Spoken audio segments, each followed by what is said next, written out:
Hello दोस्तों, नमस्कार।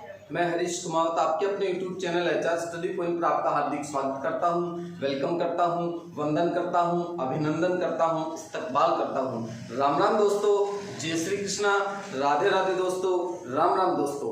अपना जो टॉपिक चल रहा था वो था ब्लड सर्कुलेटरी सिस्टम, रक्त परिसंचरण तंत्र, और उसमें सब पॉइंट अपना जो चल रहा था वो था रक्त कणिकाएं। और रक्त कणिकाएं तीन प्रकार के अपन पढ़ रहे थे। नंबर 1 आरबीसी, नंबर 2 डब्ल्यूबीसी और नंबर 3 प्लेटलेट्स। जैसा कि आपको पता है कि अपन ने एक रक्त कणिका कंप्लीट पढ़ ली थी आरबीसी, और आज अपन नेक्स्ट रक्त कणिका को लेकर के चलते हैं साथियों, और उसका नाम आता है डब्ल्यूबीसी, श्वेत रक्त कणिका, जो एग्जाम की दृष्टि से काफी इंपॉर्टेंट साबित होने वाली है। तो दूसरी रक्त कणिका की आज अपन बात करते हैं और उसका नाम है डब्ल्यूबीसी या व्हाइट ब्लड कार्पल्स, श्वेत रक्त कणिका, या फिर साथियों इसे कहा जाता है ल्यूकोसाइट। क्या कहा जाता है? ल्यूकोसाइट कहा जाता है। तो दोस्तों ये बातें आप लोगों को बहुत अच्छी तरीके से याद रखनी है, क्योंकि इनके उपनाम भी काफी बार एग्जाम में पूछे जा चुके हैं। तो डब्ल्यूबीसी, जिसका पूरा नाम है श्वेत रक्त कणिका, और इसे किस नाम से भी जानते हैं? ल्यूकोसाइट के नाम से भी जानते हैं। साथियों अपन इनकी चर्चा करके गए थे, तो मैं थोड़ी बातें आपको फिर रिपीट करवा देता हूँ। सारी की सारी जो आरबीसी होती हैं, डब्ल्यूबीसी होती हैं, वो केंद्रक युक्त होती है। मतलब डब्ल्यूबीसी का कोई अपवाद नहीं है, हर एक डब्ल्यूबीसी के अंदर केंद्रक उपस्थित होता है। फिर अपन इसकी चर्चा करें तो ये रंगहीन होती हैं। कैसी होती है दोस्तों? रंगहीन होती हैं। क्यों होती हैं? क्योंकि इनके अंदर हीमोग्लोबिन का अभाव होता है। मतलब डब्ल्यूबीसी के अंदर हीमोग्लोबिन उपस्थित नहीं होता है। बात की जाए तो इनका जो निर्माण होता है दोस्तों, वो कहाँ होता है? तो सर, जहाँ आरबीसी बनती है वहीं डब्ल्यूबीसी बनती हैं, और इनका निर्माण कहाँ होता है? अस्थि मज्जा में होता है, और मेरो में होता है। फिर अपन बात करें तो संख्या की यदि बात की जाए तो इनकी जो संख्या मैं आपको बता करके गया था, लगभग 6000 से 11000 प्रति घन मिमी। कितनी क्वांटिटी में होती है? 6000 से 11000 प्रति घन मिमी होती है। और यदि बात की जाए इनके जीवन काल की, तो इनका जो जीवन काल होता है दोस्तों, वो होता है सप्ताह भर। कितना होता है? सप्ताह भर।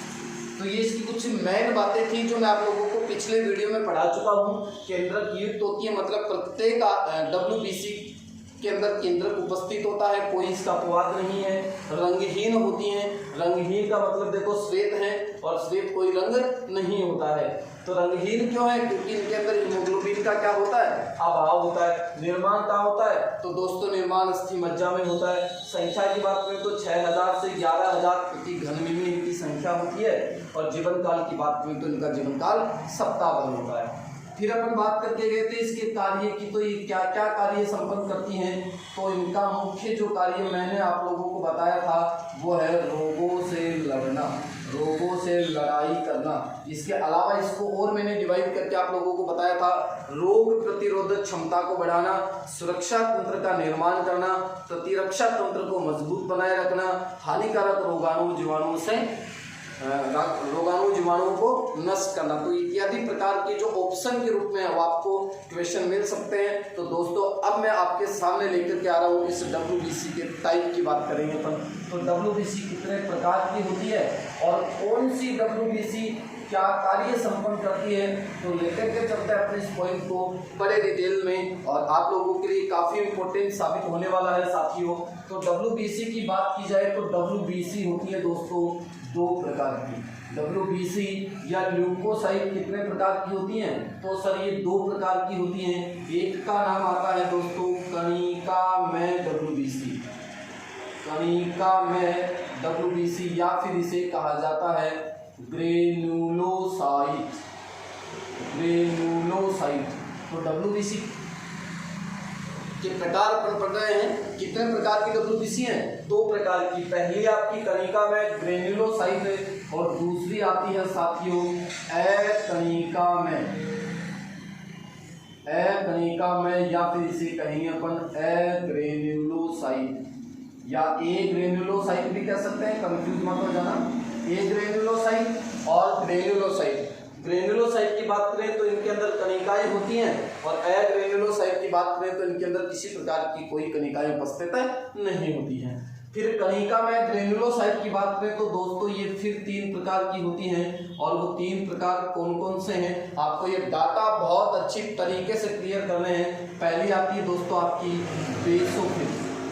बेसोफिल ग्रेन्युलोसाइट, दूसरी आती है दोस्तों न्यूट्रोफिल, काफी इंपॉर्टेंट है न्यूट्रोफिल, और तीसरी आती है दोस्तों इयोसिनोफिल। तो WBC 2 प्रकार की है, ग्रेन्युलोसाइट और अग्रेन्युलोसाइट, और ग्रेन्युलोसाइट फिर 3 प्रकार की हैं, बेसोफिल, न्यूट्रोफिल और इयोसिनोफिल। ठीक इसी प्रकार अग्रेन्युलोसाइट की बात करें तो दोस्तों ये भी 2 प्रकार की होती है।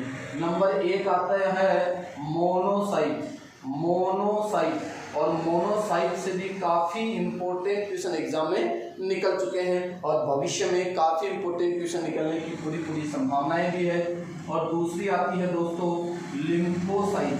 कौन सी है? लिम्फोसाइट।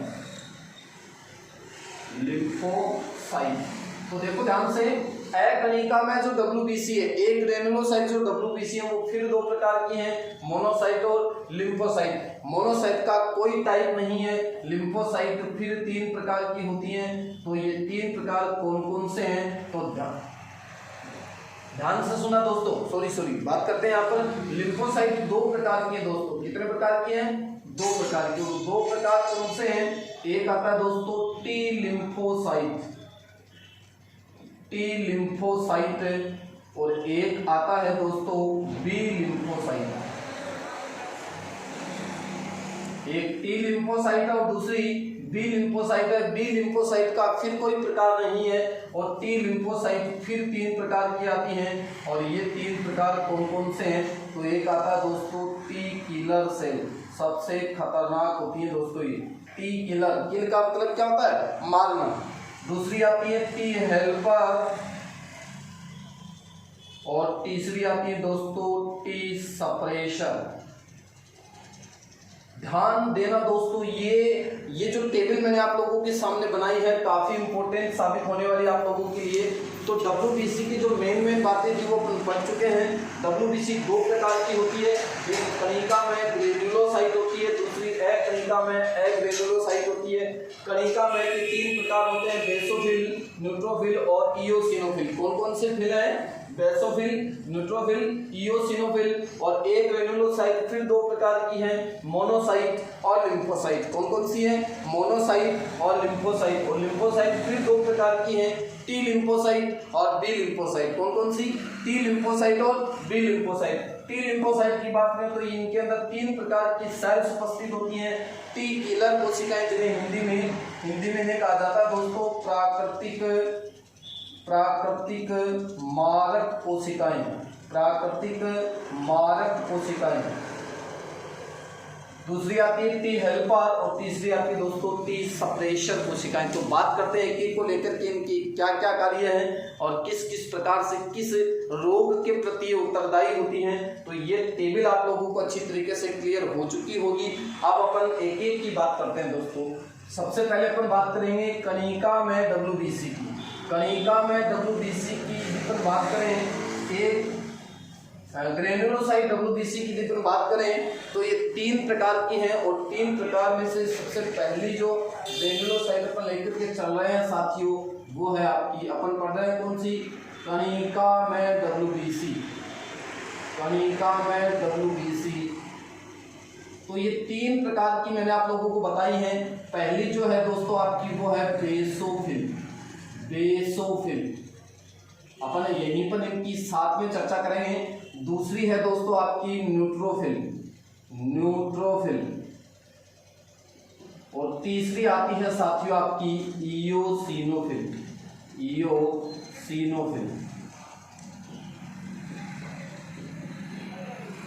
या फिर इन्हें एसिडोफिल के नाम से भी जानते हैं, एसिडोफिल भी इन्हें कहा जाता है। तो दोस्तों आपको पता चल चुका है कि कणिका में जो WBC हैं, ग्रेन्युलोसाइट प्रकार की जो WBC है वो 3 प्रकार की है। नंबर 1 बेसोफिल, नंबर 2 न्यूट्रोफिल और नंबर 3 इओसिनोफिल या फिर इसे एसिडोफिल के नाम से भी जानते हैं। जैसा कि आपको नाम दिख रहा है, साफ साफ मैं आपको बता दूं, बेसो, बेसो का मतलब बेस है दोस्तों, क्या है, बेस। न्यूट्रोफिल का मतलब होता है दोस्तों न्यूट्रल, क्या होता है, न्यूट्रल। और एसिडो में, एसिडो का मतलब क्या दोस्तों, एसिड है। तो सर ये बात आप लोग क्यों बता रहे हो, बेसोफिल में बेस को क्यों बता रहे हो, न्यूट्रोफिल में न्यूट्रल का क्या मतलब है, और इओसिनोफिल या एसिडोफिल में एसिड का क्या मतलब है। तो दोस्तों आप ध्यान देना, इनके अंदर, इन कोशिकाओं के अंदर जो कोशिका द्रव्य उपस्थित होता है, तो बेसोफिल के अंदर जो कोशिका द्रव्य उपस्थित होता है, उस कोशिका द्रव्य को, बेस का मतलब क्या है, क्षार होता है। क्षारीय अभिरंजक द्वारा अभिरंजित किया जाता है इनको। तो याद रखना, बेसोफिल जो WBC होती हैं, उनके कोशिका द्रव्य को किस प्रकार के विरंजक के द्वारा विरंजित किया जाता है, तो क्षारीय विरंजक के द्वारा इनको अभिरंजित किया जाता है। साफ साफ नाम आपको दिख रहा है, कहीं कंफ्यूजन होने की आवश्यकता नहीं है। न्यूट्रोफिल की बात करें तो ये क्या है दोस्तों, न्यूट्रल है। और न्यूट्रल का मतलब इनको अम्लीय विरंजक, क्षारीय विरंजक या फिर उदासीन, तीनों में से किसी भी अभिरंजक के द्वारा इनको अभिरंजित किया जा सकता है। एसिडोफिल की बात करें तो एसिड का मतलब क्या है, अम्ल, तो इनको अपन अम्लीय अभिरंजकों के द्वारा अभिरंजित कर सकते हैं। तो ये तो आपका था पहला पॉइंट, बेसोफिल की के कोशिका द्रव्य को क्षारीय विरंजक के द्वारा विरंजित करते हैं। न्यूट्रोफिल के कोशिका द्रव्य को अम्लीय, क्षारीय या उदासीन, तीनों में से किसी भी प्रकार के अभिरंजक के द्वारा विरंजित किया जा सकता है। और इओसिनोफिल को कहा जाता है एसिडोफिल, और इनके कोशिका द्रव्य को किस प्रकार के अभिरंजक के द्वारा विरंजित किया जा सकता है, अम्लीय अभिरंजक के द्वारा विरंजित किया जा सकता है। दोस्तों अब अपन बात करते हैं तीनों की विशेष पॉइंटों की, तो ध्यान से सुनना। बेसोफिल जो होती है, बेसोफिल जो होती है वो सबसे कम संख्या में, सबसे कम संख्या में पाई जाने वाली WBC होती है। सबसे कम संख्या में पाई जाने वाली जो WBC है वो कौन सी आपकी, बेसोफिल है। और सबसे अधिक संख्या में, बहुत ही इंपॉर्टेंट क्वेश्चन दे रहा हूं, सबसे अधिक संख्या में पाई जाने वाली जो WBC है दोस्तों वो है आपकी न्यूट्रोफिल। तो यहाँ से आपको 2 क्वेश्चन क्लियर हो चुके हैं। सारी की सारी WBC की जितनी बात करें तो सारी की सारी WBC में सबसे कम संख्या में पाई जाने वाली जो WBC है वो तो कौन सी है, बेसोफिल है। और सबसे अधिक संख्या में पाई जाने वाली जो WBC है वो कौन सी होती है दोस्तों, आपकी न्यूट्रोफिल होती है। फिर अपन बात करें तो जो बेसोफिल होती है वो मैं सिर्फ ग्रेन्युलोसाइट की बात कर रहा हूँ, कनिका में WBC की बात कर रहा हूँ। तो आकार में सबसे छोटी ग्रेन्युलोसाइट, सबसे छोटी ग्रेन्युलोसाइट जो होती है दोस्तों वो भी कौन सी होती है, आपकी बेसोफिल होती है। कौन सी होती है, बेसोफिल होती है। यदि जीवन काल की बात करें, बेसोफिल के जीवन काल की बात करें, देखो आपने WBC का जीवन काल पढ़ा है सप्ताह भर, तो यदि अपन कनिका में WBC का डिवाइडेशन पढ़ रहे हैं तो बेसोफिल की बात करें तो इनका जीवन काल और न्यूट्रोफिल का जीवन काल और इओसिनोफिल का जीवन काल अलग अलग टाइप से अपन पढ़ेंगे। तो आपकी जो बेसोफिल का जीवन काल है वो तो होता है दोस्तों 10 घंटे का। कितने घंटे का, 10 घंटे का। बेसोफिल का जीवन काल कितने घंटे का है, 10 घंटे का है। न्यूट्रोफिल की बात करें तो इनका जीवन काल या तो कुछ घंटों का हो सकता है, या तो कुछ दिन का हो सकता है, या फिर कुछ घंटों का हो सकता है।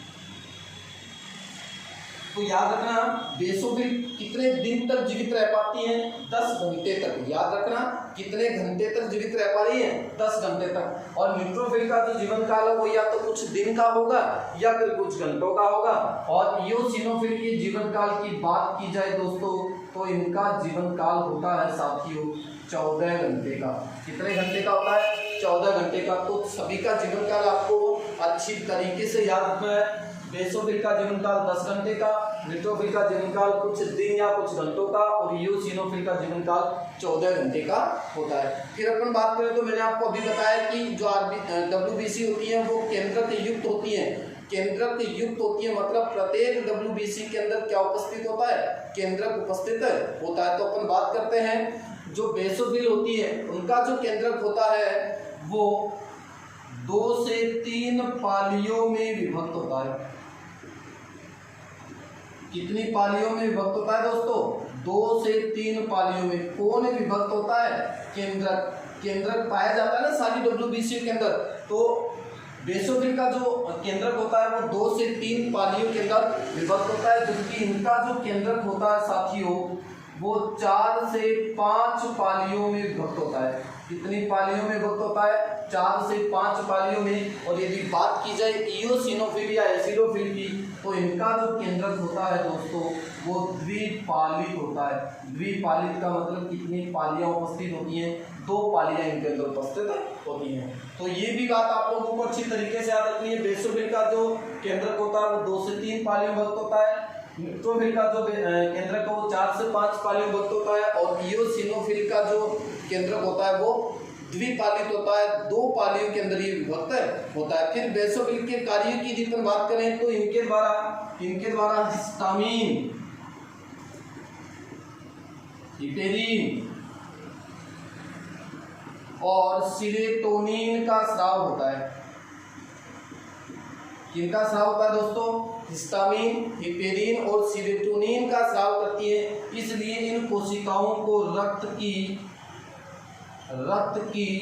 मास्ट कोशिकाएं कहा जाता है। कौन सी कोशिकाएं कहा जाता है, रक्त की मास्ट कोशिकाएं कहा जाता है। किन कोशिकाओं को कहा जाता है, बेसोफिल को कहा जाता है। क्यों कहा जाता है, क्योंकि इनके द्वारा किनका सीक्रेशन हो रहा है, हिस्टामिन, हिपेरिन और सेरोटोनिन का सीक्रेशन होता है। फिर अपन बात करें तो न्यूट्रोफिल क्या कार्य संपन्न करती है, बड़ा ही इंपॉर्टेंट पॉइंट दे रहा हूं दोस्तों। फैगोसाइटोसिस की क्रिया के द्वारा, फैगोसाइटोसिस की क्रिया के द्वारा ये क्या करती है दोस्तों, जीवाणुओं का भक्षण करती है। फैगोसाइटोसिस की क्रिया का मतलब क्या है, बाहर से यदि कोई जीवाणु अपनी बॉडी के अंदर प्रविष्ट हो चुका है तो उनका भक्षण करने का जो कार्य होता है वो किनका होता है, न्यूट्रोफिल का होता है। इसलिए नोट लगा करके आपको याद रखना है साथियों, न्यूट्रोफिल को कहा जाता है माइक्रोपुलिसमेन।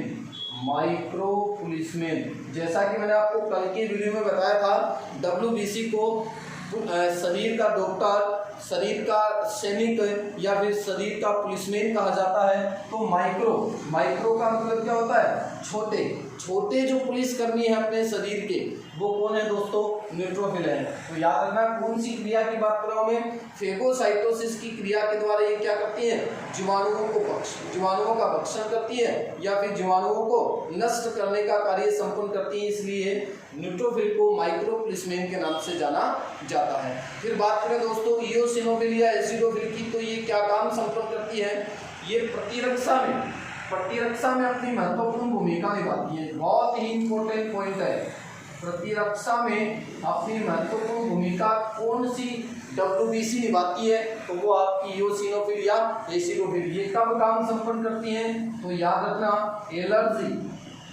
एलर्जी और परजीवी आक्रमण के समय,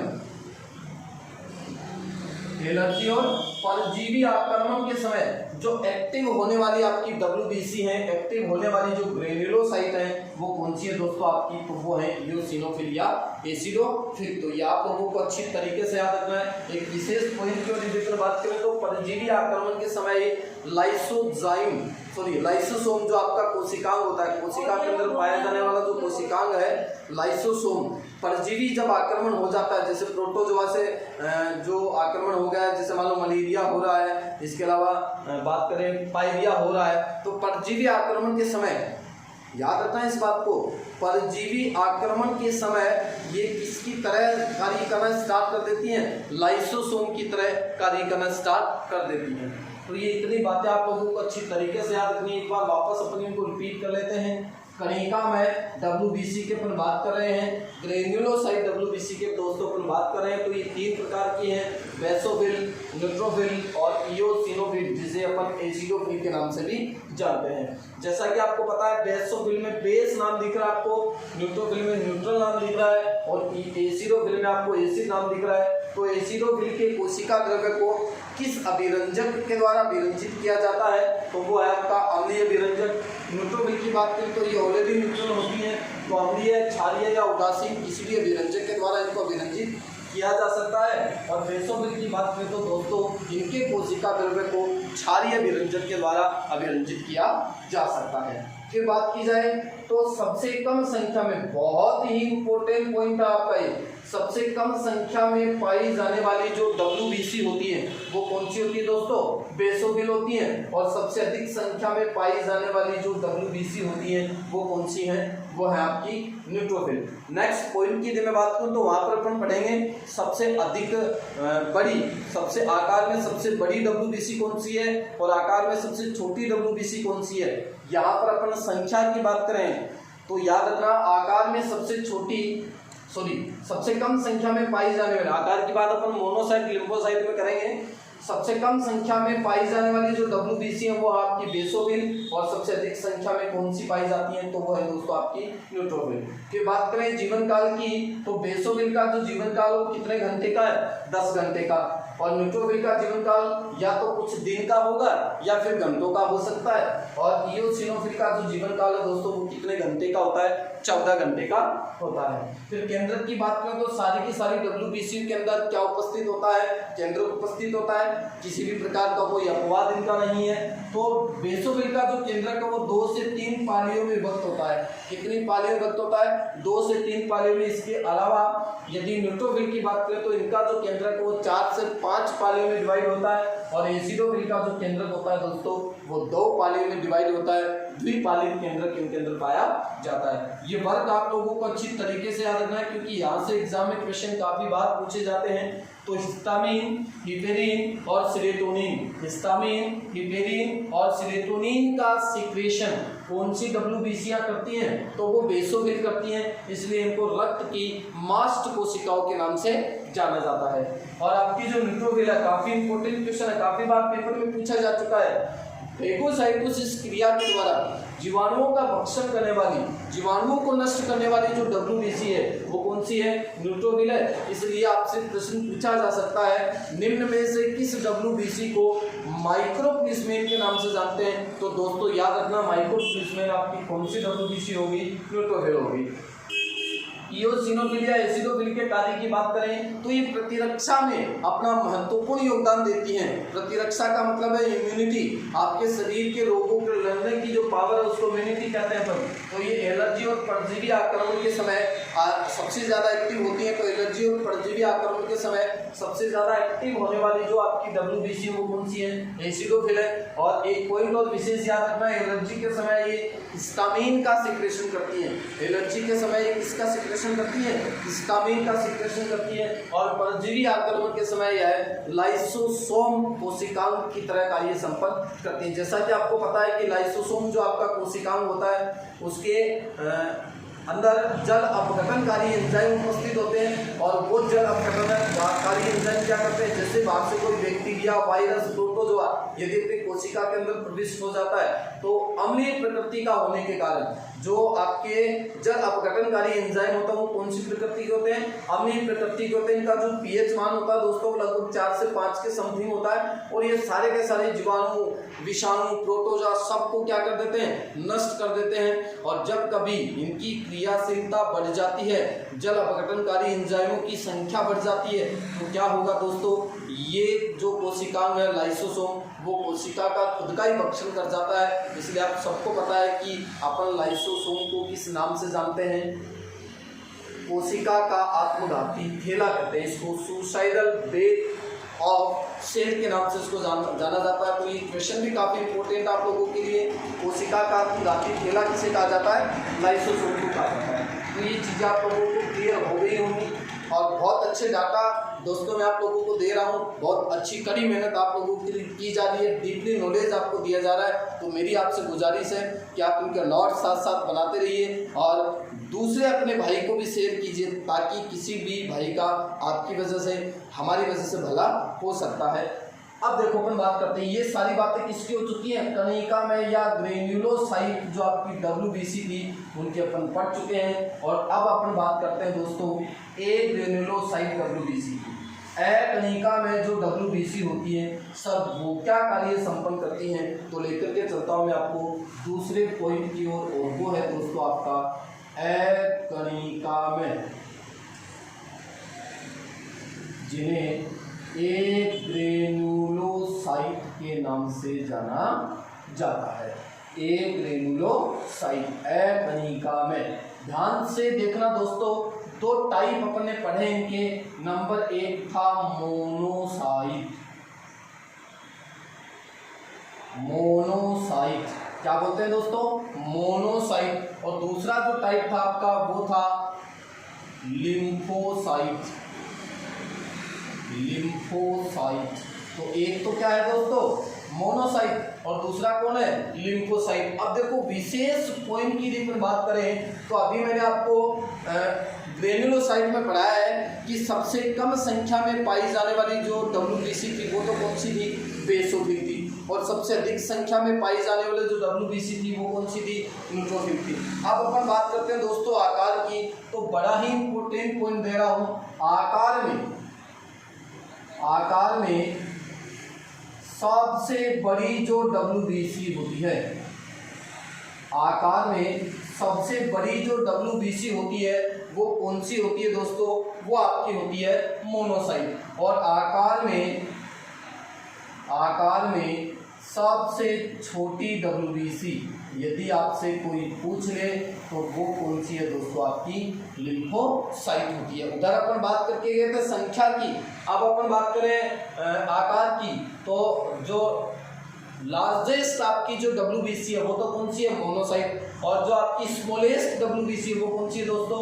लिम्फोसाइट।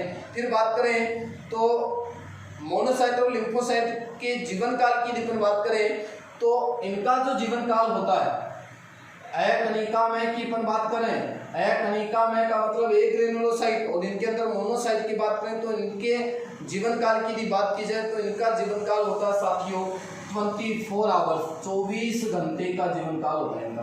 कितना होता है? 24 घंटे का। और लिम्फोसाइट की जीवन काल की बात की जाए तो इनका जीवन काल होता है दोस्तों 5 से 7 दिन। कितने दिन जीती हैं? 5 से 7 दिन। एक बात का विशेष ध्यान रखना, सारे के सारे ब्लड का निर्माण कहाँ हुआ है? अस्थि मज्जा में। अब ब्लड की बात करो, चाहे RBC की बात करो, चाहे WBC की बात करो, चाहे प्लेटलेट्स की बात करो, उनका सबका निर्माण कहाँ होता है? तो आपके बोन मेरो में होता है, अस्थि मज्जा में होता है। फिर सबसे इंपॉर्टेंट पॉइंट की यदि मैं बात करूं तो मोनोसाइट में सबसे इंपॉर्टेंट जो पॉइंट आता है दोस्तों वो क्या आता है? आपको विशेषता याद रखना है, ये जो मोनोसाइट होती है वो बक्ष्काण्विक प्रकृति की होती है। प्रवृत्ति मान लो, प्रकृति मान लो, कौन सी प्रकृति की होती है? बक्ष्काण्विक। और बक्ष्काण्विक का मतलब क्या है? भक्षण करना। और भक्षण करने का मतलब क्या है? देखते ही नष्ट कर देना। तो याद रखना कौन सी WBC बक्ष्काण्विक प्रकृति की है? मोनोसाइट। तो सर ये क्या काम संपन्न कर रही है? तो जितने भी हानिकारक जो बैक्टीरिया अपने शरीर के अंदर प्रवेश कर जाते हैं उन सारे के सारे हानिकारक बैक्टीरिया को नष्ट कौन करती है? मोनोसाइट करती है। इसलिए मोनोसाइट को कहा जाता है दोस्तों मैक्रोपुलिसमेन। मैक्रोपुलिसमेन। आप देखो माइक्रोपुलिसमेन किसको नाम दिया था अपन ने? तो माइक्रोपुलिसमेन कहलाती हैं आपकी न्यूट्रोफिल, जो क्या करती है? फेगोसाइटोसिस क्रिया के द्वारा जीवाणुओं को नष्ट करने का काम संपन्न करती है। और ये कौन सी प्रकृति की है? बक्ष्काण्विक प्रकृति की है। मतलब ये जैसे ही कोई हानिकारक बैक्टीरिया इनके सामने आएगा तो उनका भक्षण कर जाती है, इसलिए इनको माइक्रोपुलिसमेन के नाम से जानते हैं। इसके अलावा ये क्या काम संपन्न करती है? मृत रक्त कणिकाओं, मृत जो रक्त कणिकाएं होती हैं, कणिकाओं का भक्षण करने का काम संपन्न करती है। जो सेल, जो ब्लड सेल मृत हो जाती है, डेड हो जाती है, उनका भी भक्षण करने का काम संपन्न करती है। इसलिए इन्हें रक्त के अपमार्जक के नाम से भी जानते हैं। रक्त के अपमार्जक, या फिर मैं कह सकता हूं इनको रक्त के सफाई कर्मी। रक्त के सफाई कर्मी। कौन सी रक्त कणिका को कह रहे हैं? WBC को कह रहे हैं। और WBC में भी किसकी बात करें तो मोनोसाइट को बोलते हैं सर। तो ये इतनी सारी बातें आपको मोनोसाइट की अच्छी तरीके से याद रखनी है। आकार में सबसे बड़ी WBC होती है, जीवन काल 24 आवर्स का होता है, बक्सकान्विक प्रकृति की होती है, मतलब हानिकारक जीवाणुओं को देखते ही भक्षण कर जाती है, इसलिए इनको मैक्रोपुलिसमेन, बृहद पुलिसकर्मी। मैक्रोपुलिसमेन का मतलब क्या है? बृहद पुलिसकर्मी, बड़े पुलिसकर्मी हैं, बड़े पुलिस वाले हैं। छोटे पुलिस वाले कौन थे? तो वो थे आपके न्यूट्रोविल, और उनके बस की बात नहीं होती है तो बड़े पुलिसकर्मी क्या करते हैं? रोगाणुओं को नष्ट करने का काम संपन्न करते हैं। इसके अलावा क्या काम संपन्न करेंगे? मृत रक्त कणिकाओं का भी, जो ब्लड सेल्स डेड हो चुकी है, मृत हो चुकी है, उनका भक्षण करने का काम भी इनका है, मोनोसाइट का है। इसलिए इनको रक्त के अपमार्जक या रक्त के सफाई कर्मी के नाम से जाना जाता है। इसके अलावा अपन बात करें तो लिम्फोसाइट क्या काम संपन्न करती है? तो याद रखना दोस्तों, शरीर को उपार्जित प्रतिरक्षा प्रदान करती है। लिम्फोसाइट का काम क्या है? शरीर को उपार्जित प्रतिरक्षा प्रदान करने का कार्य कौन संपन्न करती है? तो वो है दोस्तों आपकी लिम्फोसाइट। तो अच्छी तरीके से दोस्तों आपको रेडी रहना है इन सारे डाटाज के लिए। तो मोनोसाइट और लिम्फोसाइट कौन से प्रकार की जो रक्त कणिका है वो ए कणिका में या ए ग्रेन्युलोसाइट प्रकार की WBC होती हैं। ये क्वेश्चन दोस्तों मेरी रिक्वेस्ट आपसे कभी भी भूल मत जाना, क्योंकि एग्जाम में काफ़ी बार पूछे जा चुके हैं। तो एक बार फिर मैं इनको रिपीट कर देता हूँ।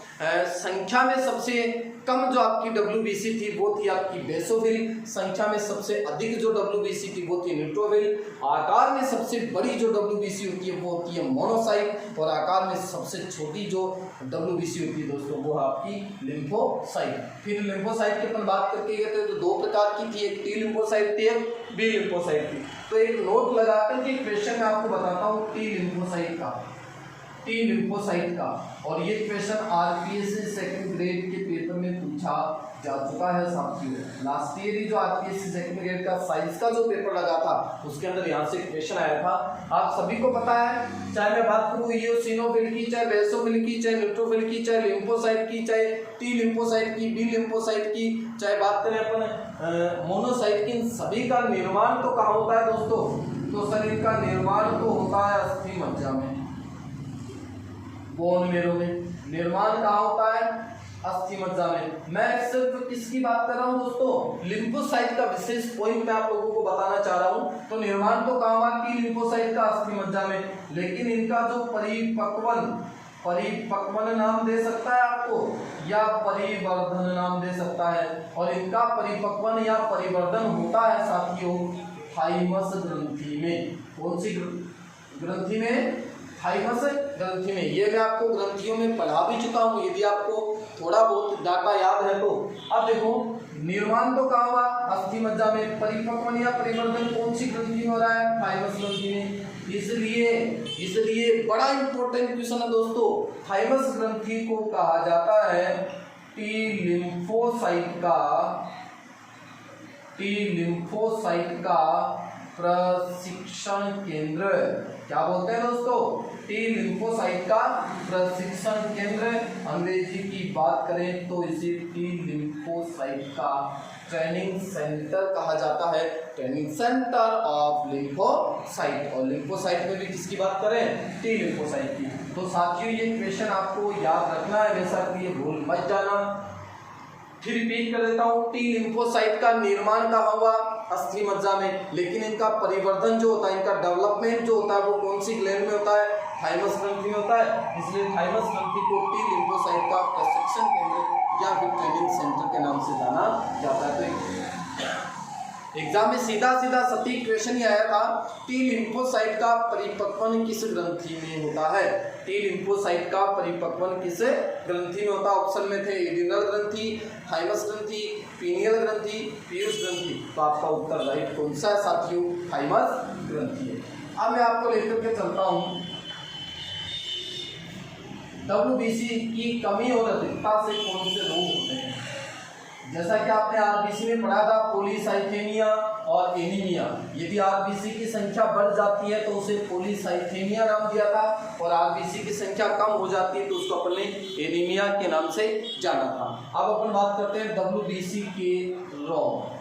डब्ल्यूबीसी की कमी या अधिकता से कौन से रोग संपन्न होते हैं? तो साथियों, दो रोग के नाम मैं आपको बता रहा हूँ। एक आता है ल्यूकोसाइटोपिनिया, ल्यूकोसाइटोपिनिया, और दूसरा आता है प्यारे दोस्तों ल्यूकेमिया, ल्यूकेमिया। और ल्यूकेमिया को किस नाम से जानते हैं? रक्त कैंसर के नाम से जानते हैं, ब्लड कैंसर के नाम से इसको जाना जाता। बड़े ही इंपॉर्टेंट है दोस्तों, याद रखना।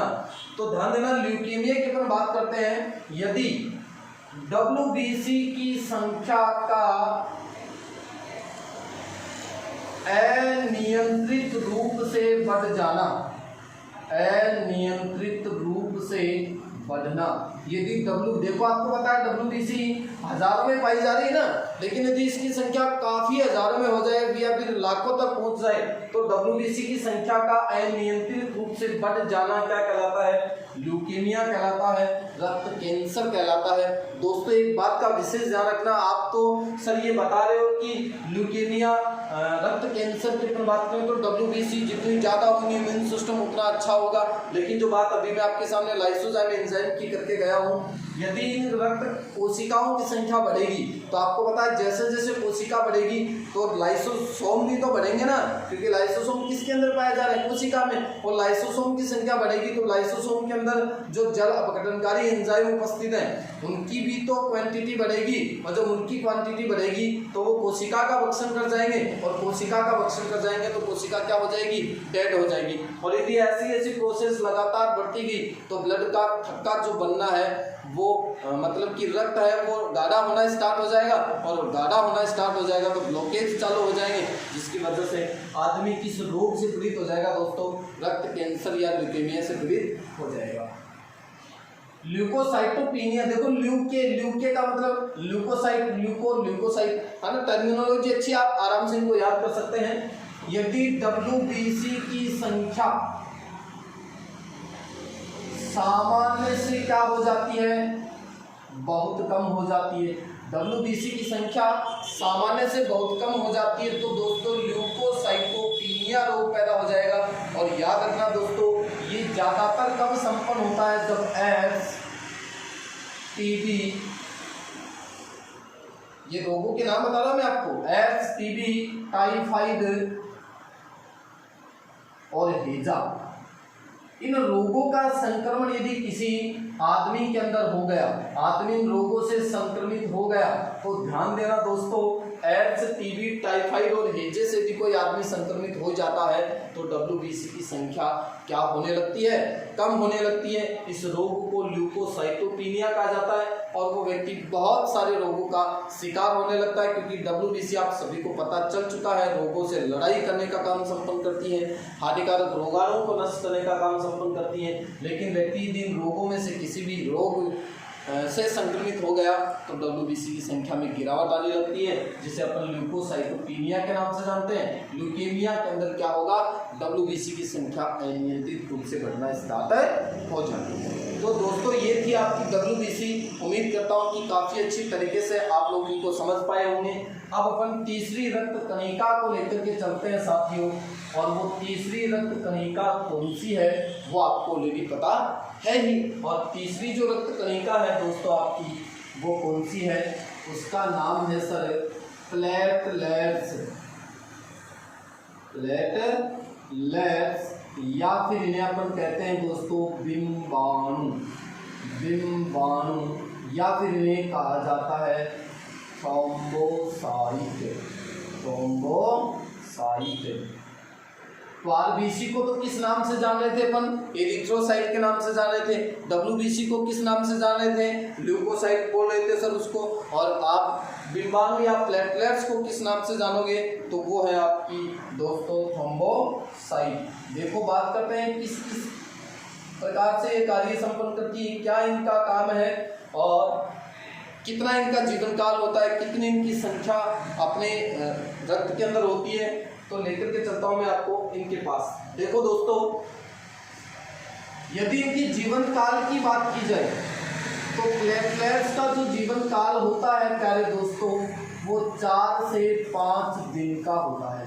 कितना होता है? 4 से 5 दिन तक ये जीवित रह पाती हैं। संख्या की भी बात करें तो प्लेटलेट्स की जो संख्या होती है वो एक स्वस्थ वयस्क मनुष्य की पर बात करें, मेल फीमेल दोनों में इक्वल होती है। सिर्फ और सिर्फ आरबीसी की संख्या में चेंजमेंट है जो अपन पढ़ चुके हैं। आरबीसी की संख्या नर में 55 लाख प्रति घन मिली थी और लेडी में 45 लाख थी। डब्ल्यूबीसी और प्लेटलेट्स की संख्या में कोई चेंजमेंट नहीं होता है, तो इनकी जो संख्या होती है साथियों वो 2.5 लाख से 4 लाख प्रति घन मिली होती है। 2.5 लाख से 4 लाख प्रति घन मिली होती है।